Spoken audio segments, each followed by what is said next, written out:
জাহান্নামের আসামি যারা হবে সেখানে তারা কয়দিন থাকবে? কয়দিন? এক সপ্তাহ, 3 দিন, 1 মাস, 1 বছর? কোন শেষ আছে? কোন শেষ নেই। আল্লাহ রাব্বুল আলামিন বলে যারা নেক আমল করবে না তারা জাহান্নামে যাবে। ফি নারে জাহান্নাম খালিদিনা ফিহা আবাদা। আর সেখানে তারা থাকবে চিরদিন, চিরকাল, অনন্তকাল, যার কোনো শেষ নেই। অপরপক্ষে যারা ইন্নাল্লাযিনা আমানু ওয়া আমিলুস সলিহাতি, আর যারা ঈমান আনবে আর নেক আমল করবে, ভালো আমল করবে, কানাত লাহুম জান্নাতুল ফিরদাউস নুজুলা, তাদেরকে জান্নাতুল ফিরদাউস দান করা হবে। খালিদিনা ফিহা আবাদা, আর সেখানে তারা থাকবে চিরদিন, চিরকাল, অনন্তকাল, আর কখনো সেখান থেকে তাদেরকে বের করা হবে না। দুনিয়াতে কোনো ব্যক্তি 60 বছরের জিন্দেগি বা 50 বছরের জিন্দেগি বা 80 বছরের জিন্দেগি, এর ভিতরে কিছুদিন খুব ভালো যায় আর কিছুদিন খুব খারাপ যায়, সকলের জীবনে। এখন দেখা যায় বাবার কোটি কোটি টাকা আছে, সন্তান কি করছে? সেখান থেকে সুখ ভোগ করছে। দেখা যায় কর্মজীবনে গিয়ে আগে সন্তান ভালো করতে পারে নাই, অনেক কষ্টের জীবন পার করে, এরকম হয় না? আবার বাবার কোনো স্বপ্ন ছিল না, অনেক কষ্ট করে বড় হয়েছে, অনেক কষ্ট করে লেখাপড়া করছে, বা লেখাপড়া করতে পারে না, অনেক কষ্ট করে সে বড় হয়েছে, এমন এক জায়গায় গেছে, এমন একটা চাকরি করছে, বাবার একটা দেশে গেছে, কপাল খুলে গেছে, কোটি কোটি টাকার মালিক হয়ে গেছে।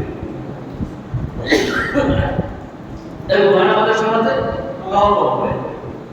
এখন এই যে কিছুদিন ভালো গেল আর কিছুদিন খারাপ গেল, এই ভালো দিন কি প্রত্যেকটা দিনই সবসময় তার ভালো যায় না? এর ভিতরেও খারাপ আছে, এর ভিতরেও দুঃখ আসে, এর ভিতরেও কষ্ট আসে। আবার যখন কষ্টে যায়, এই কষ্টের ভিতরেও সুখ পাওয়া যায়। কিন্তু আমরা পরকালে যখন চলে যাব, কিয়ামতের ময়দানে যখন আমাদের ফয়সালা হবে, এই ফয়সালা হওয়ার পরে যার জন্য জান্নাত নির্ধারিত হবে, তার জীবনে কি নাই? আর কোন সুখের কষ্টের কোন লেশ মাত্রা তার থাকবে না। চিরদিন খালিদিনা ফিহা আবাদা, চিরদিন, চিরকাল, অনন্তকাল যেখানে সুখ শান্তি ভোগ করবে। কষ্ট কি জিনিস সেখানে সে টের পাবে না। অপরপক্ষে যদি কোনো ব্যক্তি গুনাহ নিয়ে কবরে চলে যায়, বদামত নিয়ে কবরে যায়, দুনিয়ার মুখে আল্লাহর পথে চলে নাই, রাসূলের দেখানো পদ্ধতিতে চলে নাই, ওই ব্যক্তিকে আল্লাহ জাহান্নাম দান করবে এবং সেখানে তারা সে থাকবে চিরদিন, চিরকাল, অনন্তকাল। সেখান থেকে আর সে বের হওয়ার সুযোগ তার থাকবে না। তবে এখানে 3টা রাস্তা তার জন্য খোলা। কয়টা রাস্তা?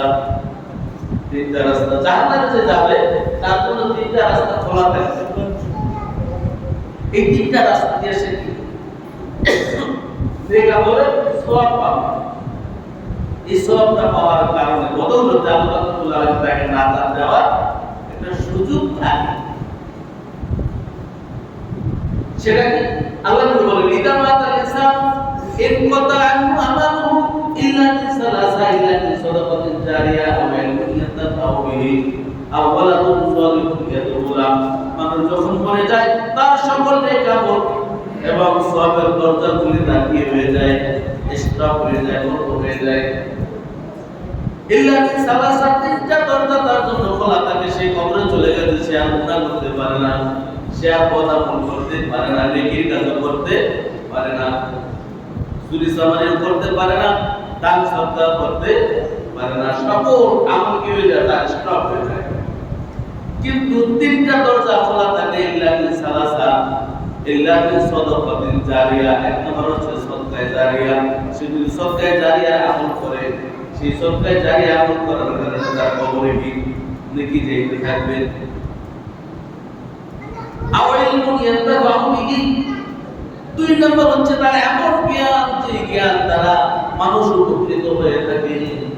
যত লোক উপকৃত হবে, যত লোক তার ওই জ্ঞানের দ্বারা উপকৃত হয়ে আমল করবে, তার কবরে তার সওয়াব চাইতেই থাকবে।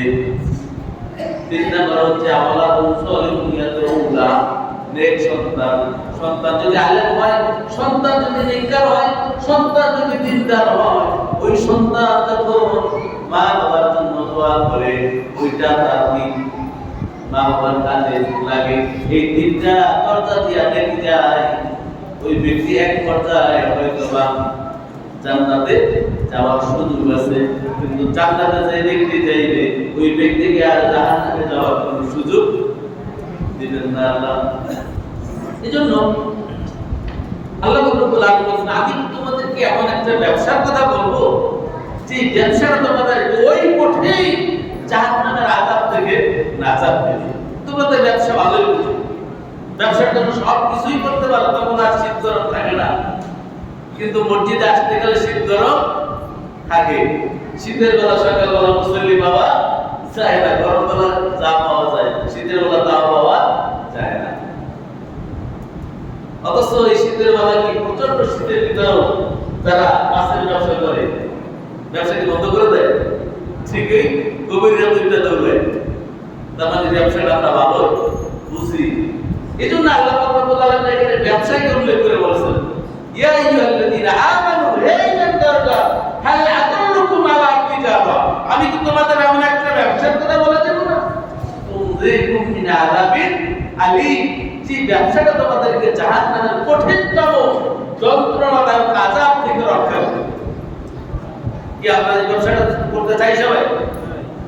যদি আমরা ব্যবসাটা করতে চাই, আল্লাহ রাব্বুল আলামিন বলেন এক নাম্বার ব্যবসা, দুনিয়াতে ব্যবসা করতে হলে পুঁজি লাগে, লাগে না লাগে না? পুঁজি লাগে, টাকা পয়সা লাগে, ওই টাকা দিয়ে ডেকোরেশন করতে হয়, মাল সামান আনতে হয়, এরপরে আপনার ব্যবসা করতে হয়। এরকম আল্লাহ রাব্বুল আলামিন যে ব্যবসার কথা বলেছেন সেই ব্যবসার কিছু পুঁজি আছে। এক নাম্বার পুঁজি হচ্ছে তুমিনুনা বিল্লাহ। এক নাম্বার ব্যবসা কি? আল্লাহর উপরে ঈমান আনতে হবে। তুমিনুনা বিল্লাহ ওয়া রাসূলিহি, এবং রাসূলের উপরে ঈমান আনতে হবে। ঈমানের ব্যাপারে আমরা আগে কথা বলছি, আবার ভবিষ্যতে আবার বলবো। এই ব্যাপারে গেলে আবার সামনে যেতে পারবো না। তাহলে এক নাম্বার পুঁজি হচ্ছে কি আল্লাহর উপরে ঈমান এবং রাসূলের উপরে ঈমান। দুই নাম্বার হচ্ছে মুজাহিদুনা ফি সাবিলিল্লাহ। দুই নাম্বার ব্যবসা পুঁজি হচ্ছে আল্লাহর রাস্তা। এক নাম্বার হচ্ছে আল্লাহ এবং রাসূলের উপরে ঈমান, দুই নাম্বার হচ্ছে আল্লাহর জমিনে আল্লাহর দিন কায়েমের জন্য চেষ্টা চালানো, জিহাদ করা। তাহলে এক নাম্বার হচ্ছে কি আল্লাহ এবং রাসূলের উপরে পরিপূর্ণ ঈমান আনতে হবে। আর ঈমানের সংজ্ঞা কি আমরা ছোটবেলা বলেছি না? আমানতু বিল্লাহ ওয়া মালাইকাতিহি ওয়া কুতুবিহি ওয়া রাসূলিহি ওয়াল ইয়াউমিল আখির ওয়াল কদরি খায়রিহি ওয়া শাররিহি মিনাল্লাহি তাআলা ওয়াল বাসি ওয়াল মাউত। এই যে সাতটা বিষয় ওয়াদা করছি আল্লাহর সাথে, ঈমান আনছি, এর উপরে কি মৃত্যুর আগ পর্যন্ত আমি ইস্তেকামাত থাকব। এখন আমরা একটু চিন্তা করি, ইস্তেকামাত আমরা থাকতে পারি না, বিপদ আপদ আসলে আমরা কি ইস্তেকামাত থাকতে পারি? তাহলে ঈমান কি নরক? তাহলে বিপদ আপদ আসলেও কি ইস্তেকামাত? মৃত্যুর আগ পর্যন্ত আল্লাহর উপর ঈমান, রাসূলের উপর ঈমান, কিতাব সমূহের উপর ঈমান, পরকালের উপর ঈমান, ভাগ্যের উপর ঈমান, ভালো মন্দ সবকিছু কার পক্ষ থেকে হয়? আল্লাহর পক্ষ থেকে হয়। এর উপরে ঈমান ইস্তেকামাত থাকতে হবে মৃত্যুর আগ পর্যন্ত। এখান থেকে দুর্বল হওয়ার কোনো সুযোগ। তাহলে আল্লাহ এবং রাসূলের উপর ঈমান আনার পরে দ্বিতীয় নম্বর আমার কাজ হচ্ছে কি ওয়াতুজাহিদুনা ফি সাবিলিল্লাহ। এই জমিটা কার? আল্লাহ। সব কিছু আমি সব কিছু তো আল্লাহ। এটা চলবে কার হুকুমে? আল্লাহর হুকুমে না আল্লাহর দুশমনদের হুকুমে? আল্লাহর হুকুমে। এবং এটা চালাবে কারা? পরিচালনা করবে কারা? আল্লাহ ওয়ালা যারা। এইখানেই মূলত নবী রাসূলদের সাথে আর দুনিয়াদারদের সাথে কি হয়েছে? সমস্যা হয়েছে, দ্বন্দ্ব হয়েছে। আমার নবী কি 40 বছর পর্যন্ত তার কোনো শত্রু ছিল? কোনো শত্রু ছিল না। 40 বছর পরে যখন নবুয়তি পাইলেন এবং আল্লাহ রাব্বুল আলামিন তার উপরে কোরআন নাযিল করলেন এবং বলেন ওয়াজিব আশিরাতাকাল আকরাবিন, আপনার নিকটতম লোকদেরকে আপনি জাহান্নামের ভয় দেখান, আল্লাহর তাকওয়া শিখান। এই দুনিয়া থেকে যত অপকর্ম আছে, অপকর্ম কি করেন আপনি? তাকবুরুনা বিল মারুফ ওয়া তানহাউনা আনিল মুনকার। সৎ কাজের আদেশ দেন তাদেরকে, অন্যায় কাজ থেকে তাদেরকে বিরত রাখেন। এই কাজ যখন করতে গেছে তখন কি হয়ে গেছে? দুনিয়াদারদের সাথে সে দুশমন হয়ে গেছে। দুনিয়াদার চিন্তা করে খায় নবীর কথা অনুযায়ী যদি সবাই চলে, সমাজ, রাষ্ট্র, পরিবার সব কিছু যদি আল্লাহ নবীর কথা মতন চলে, তাহলে সেই তো লিডার।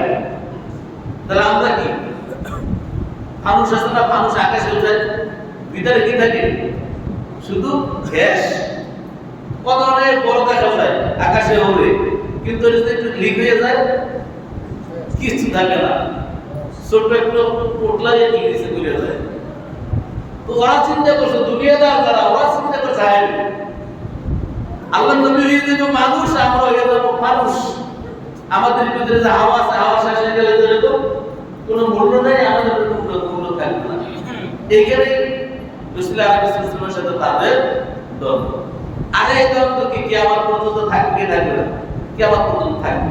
এই সৎ কাজের আদেশ, অসৎ কাজের নিষেধ যারা করবে তাদেরকে ওই দুনিয়াদাররা কি বন্ধু বানাবে। তারা দুনিয়াতে আল্লাহ মানে তাদের কাছে তারা হয়ে যাবে শত্রু, আর শত্রু যখন হয়ে যাবে তাদের সাথে হয়ে যাবে দ্বন্দ্ব। কিন্তু এই দ্বন্দ্বকে আমরা পুরা করব না, যেহেতু এটা আমাদের দায়িত্ব। সকল নবী রাসূলদের দায়িত্ব ছিল এটা, আমাদেরও এটা দায়িত্ব। তা'মুরুনা বিল মা'রুফ ওয়া তানহাউনা আনিল মুনকার। সৎ কাজের আদেশ, অসৎ কাজের নিষেধ, এটা আমাদের অবশ্যই করে যেতে হবে। তো সম্মানিত ভাইরা, তাহলে কি আল্লাহ যে ব্যবসার কথা বলেছেন, এই ব্যবসা কি বলেছে? এক নম্বর পুঁজি হচ্ছে আল্লাহ এবং রাসূলের উপর ঈমান, দুই নম্বর হচ্ছে মুজাহিদিনা ফি সাবিলিল্লাহ, আল্লাহর রাস্তায় কি করা?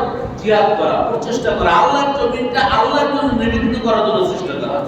এখন দেখেন, আপনি কিছু ব্যক্তি লোক নিয়োজিত করছেন আপনার কাজ করার জন্য।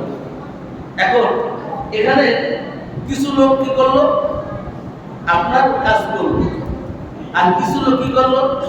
আপনার যারা দুশমন, যারা আপনার কি করে জমিদের আইন ঠেলে ইয়ে করে, আপনারা ছোট করে হ্যাটটা কি বড় করে, কারণ হ্যাট লাগে মিললে কি করতেছে? গল্প গুজব করতে আছে।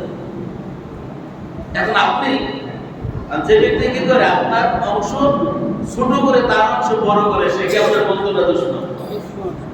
এখন আপনি তারা নিয়োজিত করছেন কিসের জন্য? আপনার কাজের জন্য, আপনার কল্যাণের জন্য। আর সে কি করছে? আপনার দুশমনের সাথে গিয়ে বন্ধুত্ব করছে। আপনি তারা কি মাস শেষে মজুরি দিবেন? দিবেন না। তারা খাওয়াইবেন না, আপন জন হিসেবেও তারা গ্রহণ করবেন না। ঠিক তদ্রুপ এই জমিনটা আল্লাহ,